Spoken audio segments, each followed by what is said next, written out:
Assalamualaikum warahmatullahi wabarakatuh. Bismillah, alhamdulillah, wassalatu wassalamu ala rasulillah. La haula wa la quwata illa billah, amma ba'd. Selamat malam teman-temanku. Sebagaimana pada video yang pernah saya buat, itu saya menjelaskan tentang satu kitab, yaitu kitab Al-Insaf, yang menjelaskan tentang perdebatan, perselisihan antara ulama Nahwu, ulama Basra dan Kufah dalam perspektif menyikapi satu lafadz di dalam bahasa Arab. Teman-teman, demi itu ya, akhirnya saya mencoba untuk kira-kira belajarnya itu supaya nyambung. Maka saya siapkan alat-alatnya ya. Ini ada papan, masih baru ini, saya baru beli nih. Papan, kemudian spidolnya juga masih baru, penghapusnya juga masih baru, ini baru semua ini. Masya Allah, demi ini ya, demi ilmu ya. Karena dalam dulu ngaji disebutkan alala tanalul ilma illa bisitatin saumbika majmu'i bibayani, bahwa ilmu itu tidak akan kita dapatkan kecuali dengan 6 perkara, yaitu saumbika majmu'i bibayani, zakai wa hirsin wastibari wa bulghatin wa irsadi ustadzin wa tuli zamani. Pertama itu zaka, kita tuh harus cerdas, harus cermat dalam satu problem, dalam satu masalah, dalam satu ilmu itu. Wahirsin, dan semangat, harus semangat. Kalau nggak semangat ya susah untuk cari ilmu itu. Wahirsin wastibarin, dan sabar. Sabar tuh kalau kita nggak paham ya artinya belajar lagi, baca lagi, tanya kepada siapa yang lebih tahu gitu.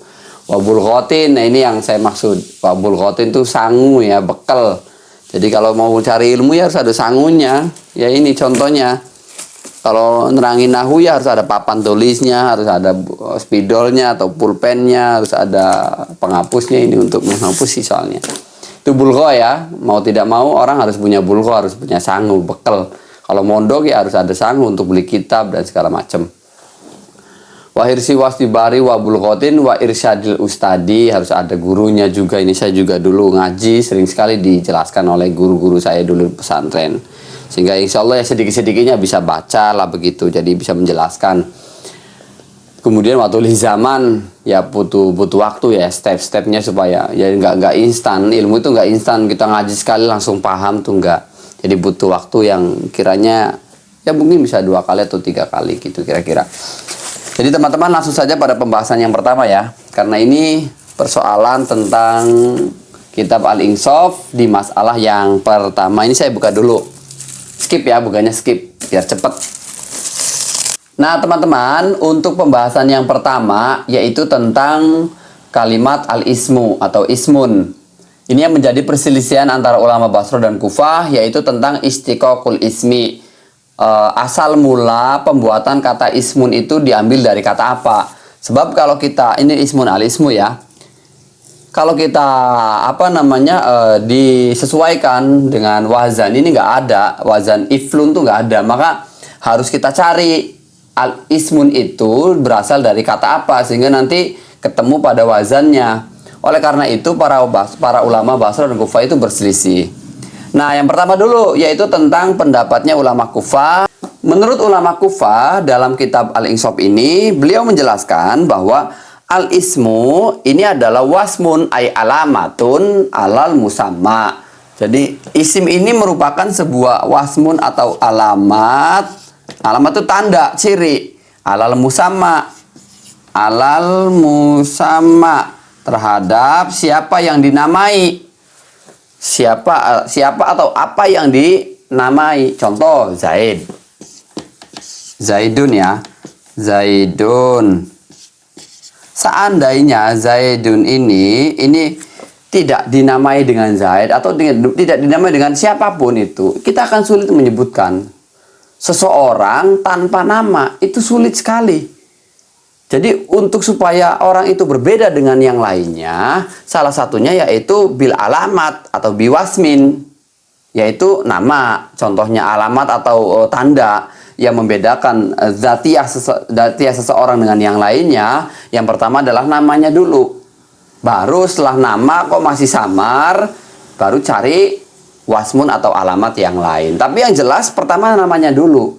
Kamu ingin mencari seseorang, ya cari namanya. Nyari siapa? Pasti begitu. Nyari Zaid, nyari Amr, nggak bisa nyari orang yang tinggi lurus badan posturnya tinggi, rambutnya panjang segala macam. Siapa namanya nggak ada, ya sulit. Cari namanya dulu, cari namanya Zaid.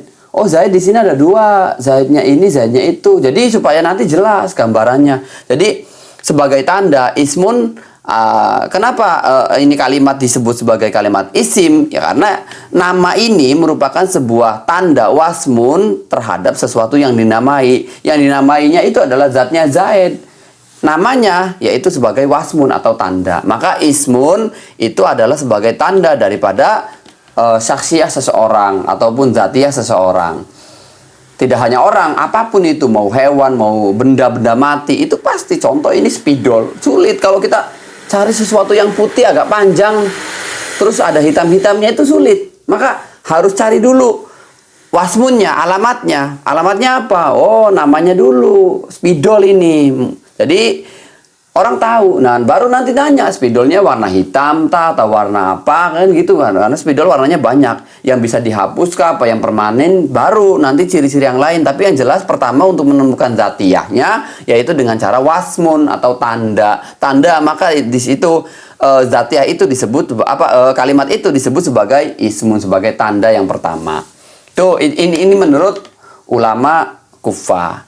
Nah, wazannya apa kalau ismun itu diambil dari kata wasmun, berasal dari kata wasmun? Menurut ulama Kufah, karena wasmun ini wawunya dibuang, dihilangkan.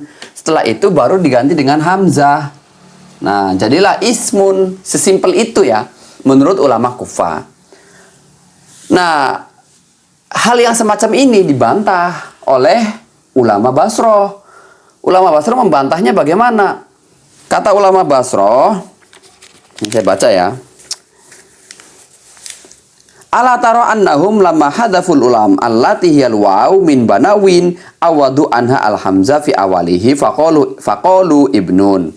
Jadi penggantian hamzah pada saat membuang salah satu bangunan kalimat, ini kan bangunan kalimatnya kan kalau tadi ya wasmun ya, wawu sin mim. Wawusin mim. Nah, ini dibantah oleh ulama Basroh. Yang tadi ulama Kufah mengatakan bahwa wawu daripada lafadz wasmun ini dibuang lalu diganti hamzah. Kata ulama Basroh mengatakan penggantian hamzah pada fafiil itu apabila yang dibuang bukan fafiilnya. Jadi fafiil yang diganti hamzah itu bukan pada fafiil yang dibuang, tapi harus dari lam fiil yang dibuang. Lam fiil dibuang baru diganti dengan fafiil berupa hamzah. Hamzahnya ini hamzah takwid, hamzah pengganti. Itu ulama Basroh membantahnya dengan argumentasi seperti itu. Jadi salah kalau misalkan fafiil wawu dibuang, ini wawu dibuang diganti langsung hamzah, ini salah kalau kata ulama Basroh. Kalau mau diganti hamzah yang dibuang bukan fafiilnya tapi lam fiilnya. Contoh kata-kata ibnun, ini contoh ya. Ibnun. Nah, kalimat ibnun ini menurut ulama Basroh ini berasal dari kata banawun, wawu yang dibuang lalu ganti hamzah. Hamzanya diharokati kasroh, banyak sukun. Jadi ibnun, wawunya hilang. Nah, penggantian hamzah itu apabila yang dibuang berupa huruf ilat wawu tadi itu ketika berada pada lam fiil, bukan pada fa fiil sebagaimana kalimat ismun yang mana huruf ilatnya atau fa fiil yang dibuang ini berupa wawu. Ini yang menurut ulama Basroh enggak tepat, salah. Jadi ulama Basroh membantah alasan ini secara lafdiyah. Lafdiyahnya salah begitu kira-kira. Nggak bisa kalau fa fiil dibuang lalu langsung diganti hamzah. Kalau mau mengganti hamzah yang dibuang adalah lam fiilnya. Seperti ibnun, asalnya banawun. Banawun wawunya dibuang jadi ganti hamzah, hamzah takwid. Jadi menggantikan posisi lam fiil. Itu menurut ulama Basroh. Kalau seandainya fa fiil yang dibuang, maka penggantiannya bukan dengan hamzah tapi dengan menggunakan tak tanis. Contoh Kata ulama Basrah gini, membantah. Kalau fa fiilnya yang dibuang, maka penggantiannya bukan dengan hamzah, tapi dengan tak taknis. Contoh wa'ada yaidu, harusnya kan wa'dan atau wikdan lah ya. Samainya wikdan. Harusnya kan begini, wa'ada yaidu wikdan. Nah, kata ulama Basrah, wawu pada wikdan ini dibuang. Kalau fa fiil yang dibuang, maka penggantiannya bukan dengan hamzah, bukan, tapi dengan taknis. Nah, karena ini sukun gak bisa di depan, maka diharokati kasroh. As-sakin idza hurika bil kasri. Kaidahnya harus diharokati dengan kasroh. Jadi idatun atau idatan. Begitu. Bab 2 kan wa'ada yaidu idatan. Jadi apabila yang dibuang adalah fa fiil, maka penggantiannya di lam fiil. Itu pun harus menggunakan tak tanis. Kalau mau menggunakan hamzah di awal, maka yang dibuang harus lam fiilnya. Paham gak kira-kira ya? Semoga paham lah. Nah, terus ulama Basrah mengatakan bagaimana al-ismu itu dari mana kalimatnya? Jadi ini saya jelaskan dari Basrohnya. Kalau ulama Basrah itu mengatakan al-ismu itu minas sumu, dari sumu. Sumuwun tuh maksudnya maknanya tinggi, maknanya tuh ya tinggi, di atas. Ala, maknanya ala. Makanya sesuatu yang di atas itu disebut sebagai sama, langit.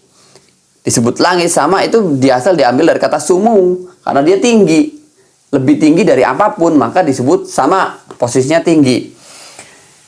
Nah, sekarang dari sumu menjadi al-ismu. Kenapa kok sumu menjadi al-ismu? Ini alasannya memang ya menurut saya juga gimana ya? Ya namanya alasan sih nggak apa-apa ya. Menurut ulama Basrah mengatakan bahwa begini, kalimat itu ada 3, ada isim, ada fiil, ada huruf. Nah, isim, fiil, huruf itu punya derajat yang berbeda. Satu dengan yang lainnya itu punya derajat yang berbeda. Yang pertama isim dulu. Isim apakah itu lebih tinggi dari fiil? Nanti kita buktikan. Fiil apakah lebih tinggi dari isim? Itu juga nanti harus dibuktikan. Lalu kemudian huruf bagaimana? Nah, langsung saja. Untuk kata sumuwun ay ala, kita membuktikan bahwa apakah benar al-ismu atau ismun itu posisi lebih tinggi dari 2 kalimat yang lain, yaitu kalimat fiil dan juga kalimat huruf. Apa lebih tinggi dari itu? Sehingga disebut sebagai ismun yang diambil dari kata sumuwun, lebih tinggi atau tinggi. Sebagaimana langit posisinya tinggi disebut sebagai sama, diambil dari kata sumuwun. Maka kita buktikan, apa benar? Ulama Basrah mengatakan bahwa untuk mengukur derajat ketinggian antara isim, fiil, huruf itu yaitu pada struktur kalimatnya. Apakah struktur kalimatnya itu mampu dibuat sebagai mukhbar bih dan mukhbar anhu, atau musnad dan musnad ilaih. Kalau mampu, berarti dia derajatnya tinggi. Nah, kata ulama Basrah, dari 3 itu yang bisa dijadikan mukhbar dan mukhbar bih dan mukhbar anhu, atau musnad dan musnad ilaih, itu cuma isim. Yang lain nggak bisa. Fiil contohnya, itu hanya bisa dijadikan mukhbar bih, tidak bisa dijadikan mukhbar anhu. Artinya apa? Tidak bisa dijadikan musnad ilaih. Fiil itu hanya musnad. Musnad ilaihnya tetap harus fa'il. Begitu. Apalagi huruf. Contoh. Zaidun qaimun. Contoh aja ya ini. Qaimun. Zaid ini mukhbar anhu. Qaimun mukhbar bih. Mukhbar bih mukhbar anhu. Bisa dua-duanya kalimat isim. Ini isim semua, bitanwin. Ini tandanya alamatu ismihi ya tanwin. Zaidun tanwin, qaimun tanwin. Coba fiil. Bisa nggak dia dijadikan mukhbar bih dan mukhbar anhu? Nggak bisa. Dia hanya mukhbar bih saja. Contoh zahaba. Zahaba. Apakah bisa zahaba koma? Ya nggak bisa. Ini mukhbar bih, ini mukhbar bih lagi. Nggak bisa kalau mau dijadikan mukhbar anhu, nggak ada, nggak cocok. Maka dua-duanya kalau disusun seperti ini ya tidak kalam. Kenapa? Li'annahu laisa mufidan, karena ini tidak mufid, maka tidak bisa disebut sebagai kalam. Hanya bisa menjadikan mukhbar bih tanpa bisa dijadikan mukhbar anhu.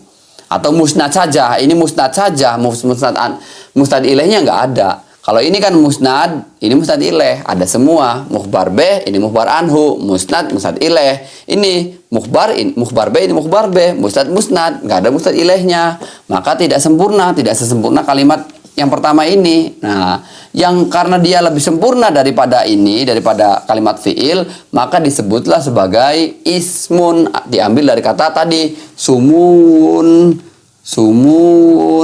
atau ala, tinggi, lebih tinggi daripada kalimat fi'il.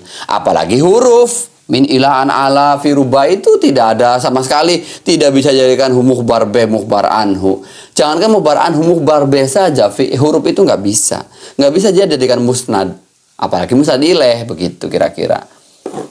Nah, semoga paham ya. Kalau nggak paham ya diulang-ulang saja videonya ya. Assalamualaikum warahmatullahi wabarakatuh.